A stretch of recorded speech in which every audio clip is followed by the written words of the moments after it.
And greetings, friends around the world. This is a little story about an event that happened some time ago, but was very noteworthy. But let me preface it by saying this. I have a friend named Paco who is Hispanic. I believe he was born in Mexico. At least his father was born in Mexico. And Paco has spent some time living in Mexico. And he likes to call himself an Apache Indian. Not Hispanic, but a Native American of the Apache tribe. And he believes that he has a right to disregard the laws of any so-called sovereign nations such as the United States because his people were here first. And we Europeans are intruders on his territory.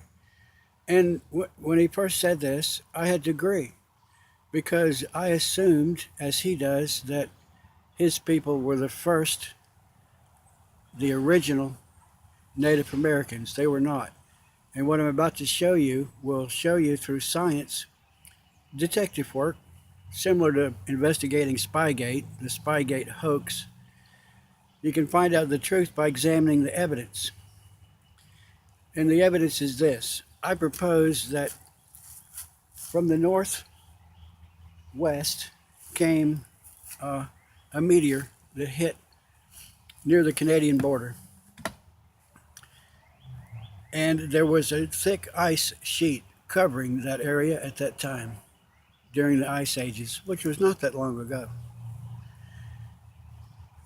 The meteor probably vaporized and created a lot of heat upon impact and ejected a lot of water, steam, water vapor, fragments of ice into the upper atmosphere. Any fragments of ice above the Earth's atmosphere would immediately sublime, turn into water vapor without melting.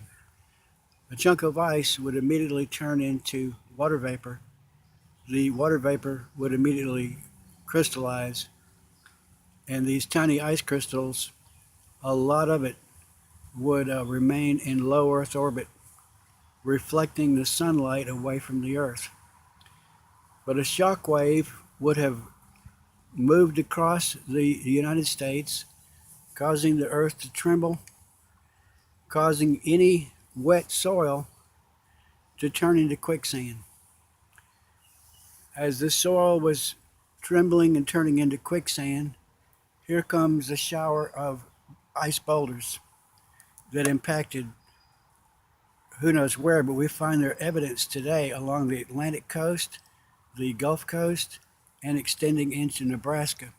In Nebraska, we have what's called rainwater basins. On the Gulf Coast, we have what we call Cypress domes, which are a dome of cypress trees, taller in the middle and not so tall on the edges because they're growing in a depression. And along the Atlantic coast, they're called Carolina Bays.